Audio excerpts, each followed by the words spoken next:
ನಿನ್ನೆ supreme court retired judge Gopal ಗೌಡ್ರು ಹೇಳಿದ್ದಾರೆ SIT ಪ್ರೋಬ್ ಆಗಬೇಕು ಧರ್ಮಸ್ಥಳದ ವಿಚಾರದಲ್ಲಿ. ಯಾಕಂದ್ರೆ ಇವತ್ತೂ ಕಂಪ್ಲೇಂಟ್ ಲಾಂಚ್ ಮಾಡಿದ್ದಾರೆ, ನಮ್ಮ ಮಗಳು ಇಲ್ಲೇ ಬಂದು ಮಿಸ್ ಆಗಿದ್ದಾರೆ ಅಂತ ಅಂದ್ಬಿಟ್ಟು ಬಹಳಷ್ಟು ಜನ ಕೊಡ್ತಾ ಇದ್ದಾರೆ ಸರ್. ಅದನ್ನ ನಾವು ಯಾವುದೇ ಗೋಪಾಲ್ ಗೌಡ್ರು ಹೇಳೋದಕ್ಕೆ ಅಥವಾ ಅವ್ರು ಹೇಳದೇ ಇರೋದಕ್ಕೆ ಪರನೂ ಇಲ್ಲ ವಿರೋಧನೂ ಇಲ್ಲ. ಕಾನೂನು ಪ್ರಕಾರ ಮಾಡ್ತೀವಿ, ಸರ್ಕಾರ ಕಾನೂನು ಪ್ರಕಾರ ಮಾಡಬೇಕು. SIT ಮಾಡಬೇಕು ಅಂತಂದರೆ SIT ಮಾಡ್ತೀವಿ. SIT ಮಾಡ್ತಾರೆ ಸರ್?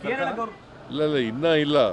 ಪೊಲೀಸ್ ಡಿಪಾರ್ಟ್ಮೆಂಟ್ನವರು ವರದಿ ಆಧಾರದ ಮೇಲೆ ಈಗ ಅವನೇನು ಮಾಡಿದ್ದಾನೆ, 10 ವರ್ಷ ಅಬ್ಸ್ಕಾಂಡ್ ಆಗಿಬಿಟ್ಟಿದ್ದ.